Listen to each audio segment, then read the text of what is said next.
Unified 911, anong matutulong namin sa'yo? Anya ti maitulong mi ken kapo. Anong may tatabang ko sa imo? Unsay akong ikatabang nimo? Ngini makadabang na misal ka no?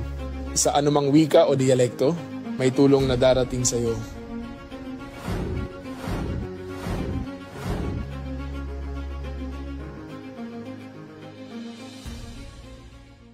Lilingkod sa bawat Pilipino at magbibigay ng tamang impormasyon para sa tahimik at maayos na Pilipinas. Police News Network, alagad ng batas, tagapagtaguyod ng balitang pulis, sandigan ng mamamayan, patnubay ng katotohanan. La Campo Crame, maghahatid ng pinakahuling kaganapan at nagbabagang balita. Ito ang PNN Police News Network. At ngayon, ang inyong mga tagapagbalita.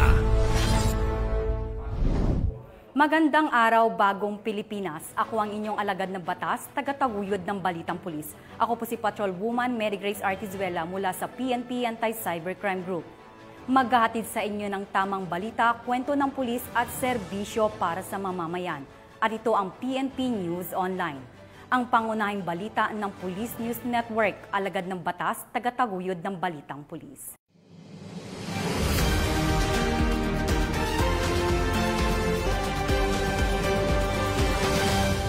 Narito ang mga balitang dapat niyong abangan.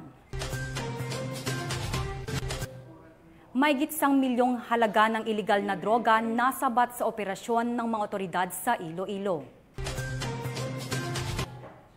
Lalaki na may kasong 3 counts of qualified rape arestado ng mga otoridad sa Nagtipunan, Quirino. Lalaking may kasong frustrated murder arestado ng mga otoridad sa Plaridel, Bulacan.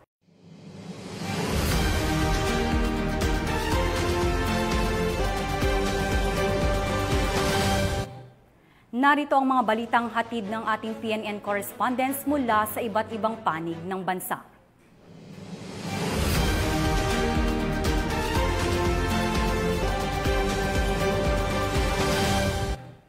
Simulan natin ang balita mula sa bahagi ng Luzon.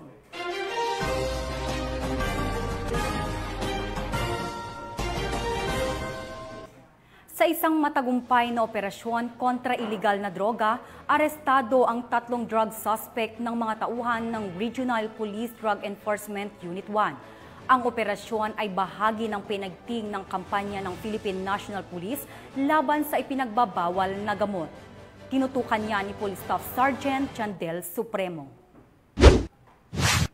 3 katao ang naaresto sa isinagawang anti-illegal drug bypass operation ng pinagsanib na pwersa ng mga otoridad sa Barangay Kabuluan, Urdaneta City, Pangasinan, nito lamang Oktubre 21, 2025. Ang operasyon ay pinangunahan ng Regional Police Drug Enforcement Unit 1 sa pakikipag-ugnayan sa PDEA Regional Office 1, katuwang ang RID Pro 1, PDEA Pangasinan, PDEGSOU 1, PIU at PDEU ng Pangasinan PPO, at Urdaneta City Police Station. Naaresto sa operasyon ang 3 suspect ang kinilalang sina alias Lando, 58 anyos, alias Mario, 19 anyos, at alias Josel, 20 anyos, mga walang trabaho at pawang mga residente ng Urdaneta City. Nakumpiska sa mga suspect ang 5 piraso ng heat-sealed transparent plastic sachet na naglalaman ng ininalang shabu na may kabuuang timbang ng higit kumulang 25 gramo at may tinatayang halagang 170,000 pesos. Na-recover din ang isang 500 peso genuine bypass money, 5 1,000 photocopied bills, isang pouch, isang smartphone, isang puting straw na ginawang improvised scoop, isang glass toter at isang asul na lighter. Isinagawa ang pisikal na inventaryo at pagmamarka ng mga ebidensya sa lugar mismo ng operasyon sa harap ng mga sospek at ng mga mandatory witnesses. Dinala sa Urdaneta City District Hospital ang mga sospek para sa kanilang medico-legal examination at pagkatapos ay sa PNP Forensic Unit para sa drug testing at laboratory examination. Pansamantalang nakakulong ngayon ang 3 sa Urdaneta City Police Station. Kasalukuyang inihanda ang mga kaso laban sa mga sospek sa paglabag sa Section 5, 11 at 12 ng Article 2 ng Republic Act 9165 o Comprehensive Dangerous Drugs Act of 2002.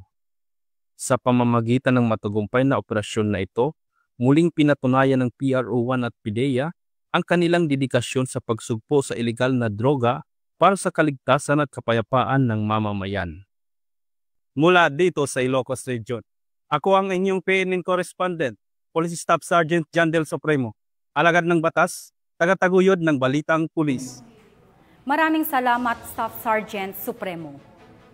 Sa bisa ng warrant of arrest para sa kasong 3 counts of qualified rape, arestado ang isang lalaki na tinaguri ang top 6 regional most wanted person ng mga otoridad sa Nagtipunan, Quirino. Ang buong detalye ay hatid ni Patrol Woman Richelle Ledesma. Na naaresto ng mga kapulisan ng Quirino Police Provincial Office ang number 6 most wanted person regional level sa kasong qualified rape of a minor 3 counts noong ika-21 ng Oktubre nito lamang taon sa bayan ng Nagtipunan, Quirino. Ang pag-aresto ay base sa warrant of arrest na inilabas sa Regional Trial Court Branch 38 Madela, Quirino kung at walang inirekomendang piyansa para sa kaso. Ayon sa Quirino Police Provincial Office, isinagawa ang pag-aresto sa umiiral na legal na proseso, ipinaalam sa akusado ang kanyang mga karapatan alinsunod sa Miranda Doctrine. Ayon kay Police Colonel Paul E. Gamido, Provincial Director, ang Quirino Police Provincial Office ay mananatiling determinado sa pagsugpo sa krimen at mapapanatili ang kaayusan at hinikayat ang taumbayan ng hustisya ay mananaig sa kanilang lalawigan sa patuloy na pagsusumikap ng mga kapulisan para sa kaligtasan at kapakanan ng bawat mamamayan. Dito sa Police Regional Office 2, ako ang inyong Police News Network Correspondent, Patrol Woman Ledesma, alagad ng batas, tagataguyod ng Balitang Pulis. Maraming salamat, Patrol Woman Ledesma.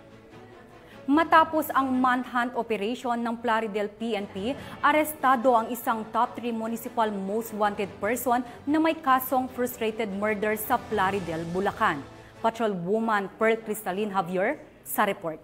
Matagumpay na aresto ng mga tauhan ng Plaridel Municipal Police Station ang top 3 most wanted person municipal level sa isinagawang manhunt operation alas 6 ng gabi sa Barangay Tabang, Plaridel, Bulacan. Kinilala ni Police Lieutenant Colonel Jerome J. S. Ragonton, Acting Chief of Police ng naturang istasyon, ang suspect na si alias Joseph, 48 anyos at residente ng Barangay Tabang, Plaridel, Bulacan. Ang pag-aresto kay alias Joseph ay isinagawa sa bisa ng warrant of arrest para sa kasong frustrated murder na inisyu ni Honorable Adonis A. Laure, presiding judge ng Regional Trial Court, 3rd Judicial Region, Malolos City, Bulacan, na may 200,000 pesos na inirekomendang piyansa. Kasalukuyang nasa kustodiya ng otoridad ang akusado para sa dokumentasyon at wastong disposisyon.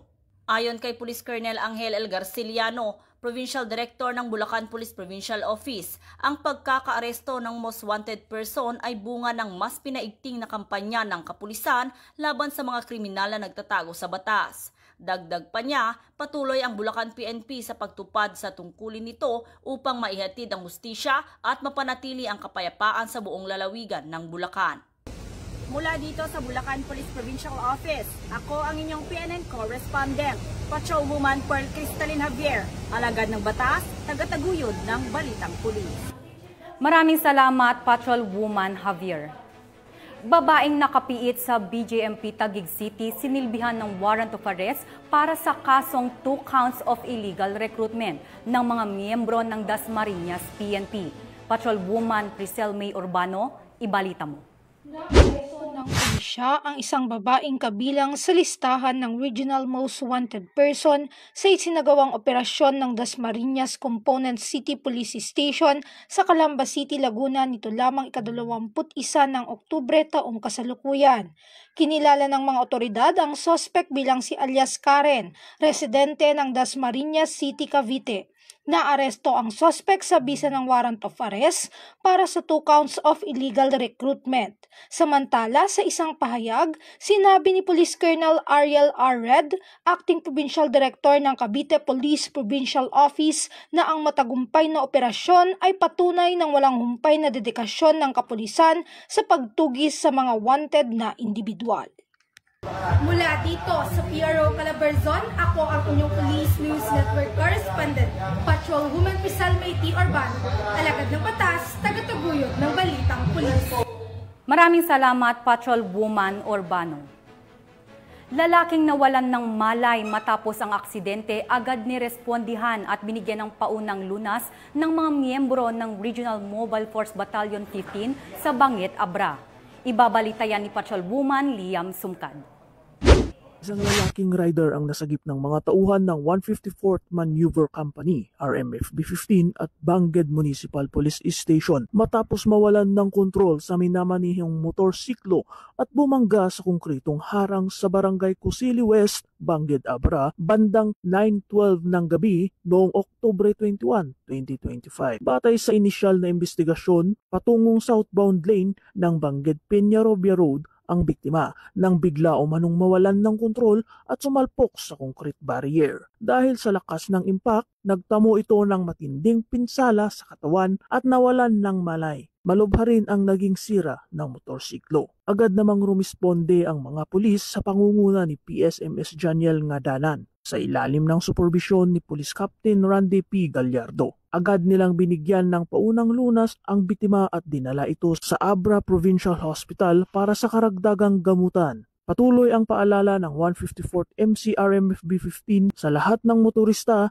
na magsuot ng helmet at safety gear. Iwasan ang overspeeding, manatiling alerto, siguraduhing maayos ang kondisyon ng sasakyan at huwag magmamanehong lasing. Mula dito sa home of the most disciplined cops, Police Regional Office Cordillera Administrative Region, ako ang inyong PNN correspondent, Patrolman Sumkad, alagad ng batas, taga-taguyod ng Balitang Pulis. Patrolman Sumkad. 240,000 halaga ng illegal na droga nasamsam sa anti-illegal drug operation ng Makati City Police Station. 2 suspect arestado. Magbabalita dyan si Patrolwoman Ivy Corporal. Arestado ang 2 kinilalang street-level individual sa sinagawang bypass operation ng mga tauhan ng Station Drug Enforcement Unit ng Makati City Police Station bandang alas 7:40 ng gabi sa Barangay Pio del Pilar, Makati City nitong Oktubre taong kasalukuyan. Kinilala ang mga sospek na sina alias Yuka, 33 anyos, at alias Tonyo, 39 anyos, at pawang mga residente ng lugar. Ayon sa ulat, isang undercover na pulis ang nakabili ng isang not-tied plastic sachet nang hinihinalang siya mula sa mga sospek. Matapos ang transaksyon, agad na dinakip ang mga sospek. Na-recover mula sa mga ito ang kabuoang 30 gramo ng hinihinalang shabu na tinatayang may standard drug price na 204,000 pesos. 500 peso bill na ginamit bilang bypass money, 15 500 peso bill na ginamit bilang budol money at 2 cellphone. Ang mga naarestong sospek ay nahaharap sa kasong paglabag sa Section 511 ng Republic Act 9165 o mas kilala bilang Comprehensive Dangerous Drug Act of 2002.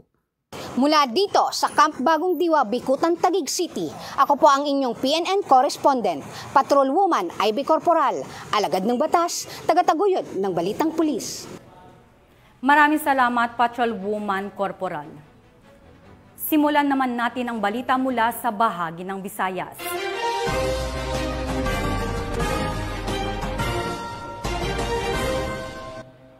Mahigit 1 milyong pisong halaga ng iligal na droga ang nasabat sa matagumpay na bypass operation ng mga otoridad sa Iloilo. High-value individual na drug suspect arestado. Ang buong report mula kay Patrolwoman Glidel Astrologo. Nadakip ng mga operatiba ng Iloilo City Police Office City Drug Enforcement Unit sa pamumuno ni Police Captain Roque Jimeno III, Officer in Charge, katuwang ang Iloilo City Police Station 1 Station Drug Enforcement Team sa pamumuno ni Police Captain Melchor Tolentino, SWAT ICPO, PIDEG SOU 6 at Regional Intelligence Unit 6 ang isang high-value individual sa isinagawang bypass operation sa Barangay Kauswagan City Proper, Iloilo City, bandang alas 11 ng gabi nito lamang ika-21 ng Oktubre taong kasalukuyan. Kinilala ang suspect na si alias Janjan, 25 taong gulang, isang market porter at residente ng Barangay Concepcion City Proper, Iloilo City. Ayon sa mga kapulisan, kabilang si alias Janjan sa listahan ng mga high-value individual sa iligal na droga sa lungsod. Bilang bahagi ng Standard Operating Procedure, 2 body-worn cameras ang ginamit ng mga operatiba sa kabuuan ng operasyon. Nakumpiska mula sa suspect ang humigit kumulang 150 gramo ng hinihinalang shabu na may estimated standard drug price na umaabot sa 1,020,000 pesos. Bukod dito, na-recover din ng mga operatiba ang 12,000 pesos na ginamit bilang buy-bust money, kabilang ang isang 100 peso genuine subscribe bill at iba pang mga non-drug items. Ang lahat ng nakumpiskang ebidensya ay dinala sa PNP Iloilo City Forensic Unit para sa masusing pagsusuri sa laboratorio, habang ang suspect ay nasa kustudiya ngayon ng Iloilo City Police Station 1 para sa tamang disposisyon at harapin ito ang kasong may paglabag sa Republic Act 9165 o ang Comprehensive Dangerous Drugs Act of 2002. Patuloy ang panawagan ng kapulisan sa publiko na makiisa sa kanilang kampanya laban sa iligal na droga sa pamamagitan ng pagbibigay ng tamang impormasyon at suporta sa mga lehitimong operasyon ng mga alagad ng batas na siyang sumasalamin sa kanilang adikain na bagong PNP para sa bagong Pilipinas, serbisyong mabilis, tapat at nararamdaman. Mula dito sa Police Regional Office 6, ako ang inyong Police News Network Correspondent, Patrolwoman Glidel Astrologo, alagad ng batas, tagataguyod ng Balitang Pulis. Maraming salamat, Patrolwoman Astrologo. 20 taong gulang na lalaki arestado matapos mahulihan ng higit 100,000 halaga ng ipinagbabawal na gamot sa ikinasang buy-bust operation ng mga otoridad sa Cebu City. Yan ang balitang hatid ni Patrolwoman Nikia Caniedo. Arestado ang isang lalaki matapos itong makuha na ng higit 100,000 halaga ng hinihinalang shabu sa isinagawang buy-bust operation ng Cebu City PNP sa Sitio Upper Suran, Barangay Kinangsaan, Cebu City nito lamang Oktubre 21 taong kasalukuyan. Kinilala ni Police Captain Troy John Lalamunan, Station Commander ng Police Station 7, Cebu City Police Office, ang suspect na si Ker, 20 anyos, residente ng Villa Concepcion, Barangay Kinangsaan, Cebu City. Ikinasa ang buy-bust operation bandang alas 8:05 ng gabi na nagresulta sa pagka-aresto sa suspect at pagkumpiska ng 9 pakete ng hinihinalang shabu na may kabuuang timbang na 15.24 gramo at may standard drug price na 103,632 pesos. Nasa kustodiya na ng naturang tanggapan ang suspect para sa dokumentasyon at tamang disposisyon. Ang patuloy na banta ng iligal na droga ay isang seryosong panganib sa ating komunidad. Hinihikayat ng pambansang pulisya ng Pilipinas ang lahat na maging mapagmatsyag at agad na iulat ang anumang kahina-hinalang tao o gawain. Sama-sama nating labanan ang iligal na droga at panatiling ligtas ang ating pamayanan. Agad na mag-ulat sa pinakamalapit na himpilan ng pulisya. Patuloy ang determinasyon ng kapulisan sa pagsugpo sa iligal na droga bilang bahagi ng kampanya tungo sa ligtas, disiplinado at maunlad na bagong Pilipinas. Mula dito sa Cebu City Police Office, ako yung Police News Network Correspondent, Patrolwoman Nikia Caniedo, alagad ng batas, tagataguyod ng Balitang Pulis. Maraming salamat, Patrolwoman Caniedo. Miyembro ng Communist Terrorist Group na tinaguriang top 2 provincial most wanted person na may kasong frustrated murder at double frustrated murder arestado sa operasyon ng Northern Samar PNP. Patrolwoman Kimberly Flores, ibalita mo. Ng mga otoridad ang nakatalagang top 2 provincial most wanted person at communist terrorist group member na may kasong frustrated murder, double frustrated murder with multiple attempted murder sa barangay Kabatuan, Palapag, Northern Samar. Naaresto ang akusado bandang alas 5:50 ng hapon ng mga tauhan ng 2nd Northern Samar Provincial Mobile Force Company kasama ang Northern Samar Provincial Intelligence Unit sa koordinasyon sa Palapag Municipal Police Station sa bisa ng warrant of arrest para sa kasong frustrated murder, double frustrated murder murder with multiple attempted murder na may inirekomendang piyansa na 200,000 pesos para sa pansamantalang kalayaan. Ang akusado ay pansamantalang nakakulong sa Palapag MPS para sa kukulang dokumentasyon at tamang disposisyon. Ang matagumpay na pagkakaresto sa akusado ay patunay lamang na epektibo ang pagpapatupad ng pambansang pulisya sa kanilang sinumpaang tungkulin na maghatid ng serbisyo publiko para sa mas payapa, ligtas at maunlad na bagong Pilipinas. Mula dito sa Eastern Visayas, ako ang inyong PNN correspondent, Patrolwoman Flores, alagad ng batas sa kataguyod ng Balitang Pulis. Flores. Simulan naman natin ang balita mula sa bahagi ng Mindanao.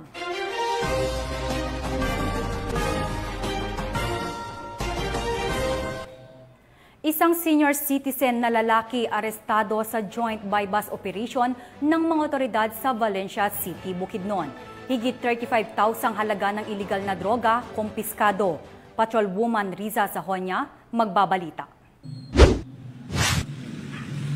Arestado ang isang drug suspect sa isinagawang joint buy-bust operation ng RPDEO 10, 1003rd Maneuver Company, RMFB 10, Bukidnon Provincial Intelligence Unit, City Anti-Drugs Special Unit Team, Bukidnon PPO, katuwang ang mga kapulisan ng Valencia City Police Station sa Barangay Poblacion, Valencia City, Bukidnon, kinilala ni Police Lieutenant Colonel Brian N. Panganiban, officer in charge ng Valencia City Police Station ang drug suspect na si Elias Tatang, lalaki, 64 na taong gulang, may asawa, may-ari ng flower shop at residente ng nasabing lugar.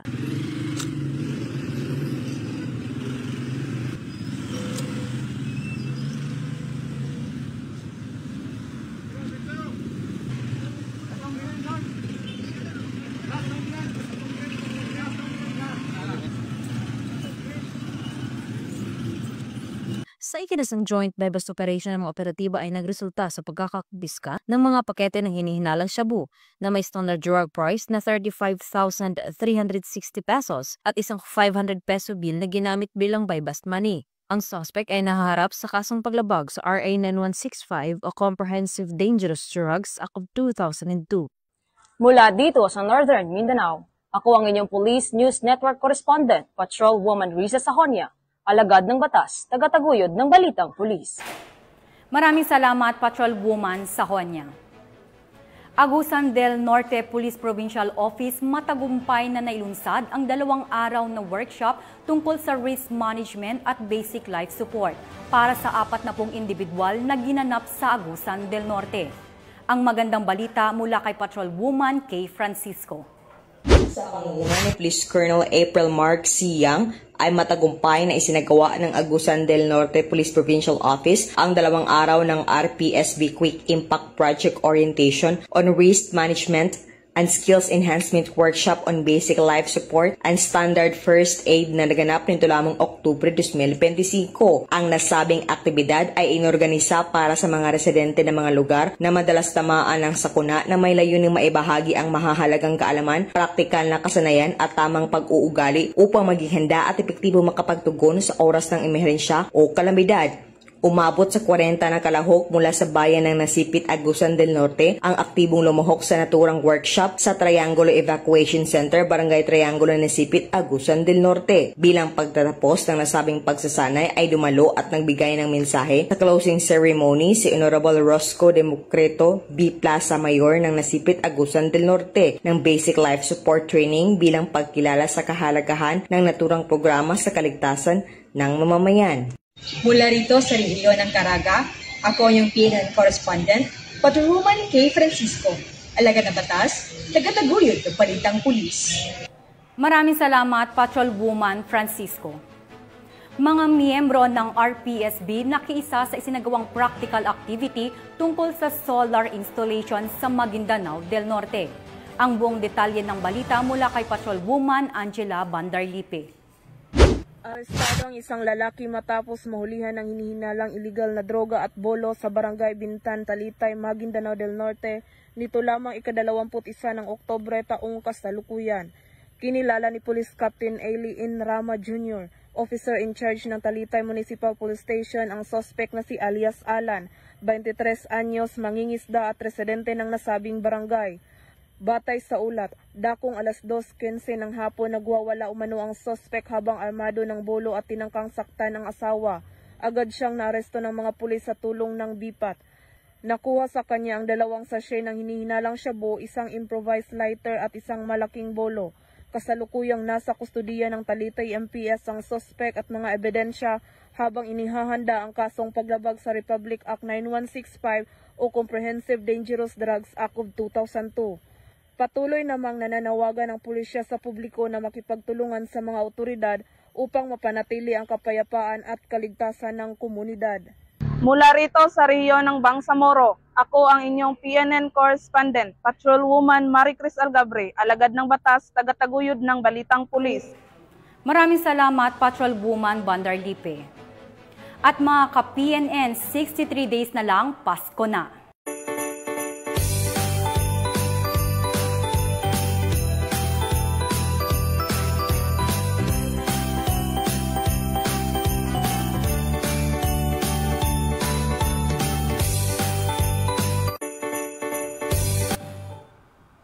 Sa ngalan ng pamunuan ng Philippine National Police sa pangunguna ni Acting Chief PNP Police Lieutenant General Jose Melencio Nartates Jr.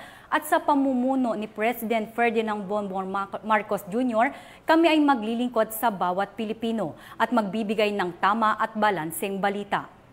Mula rito sa tanggapan ng tagapag-ugnay ng pambansang pulisya, kami ang inyong alagad ng batas, tagataguyod ng Balitang Pulis. Ako si Patrolwoman Mary Grace Artizuela mula sa PNP Anti-Cybercrime Group. Maghahatid ng tamang balita, kwento ng pulis at serbisyo para sa mamamayan. Arito ang PNP News Online. Arito ang bagong PNP para sa bagong Pilipinas. Serbisyong mabilis, tapat at nararamdaman.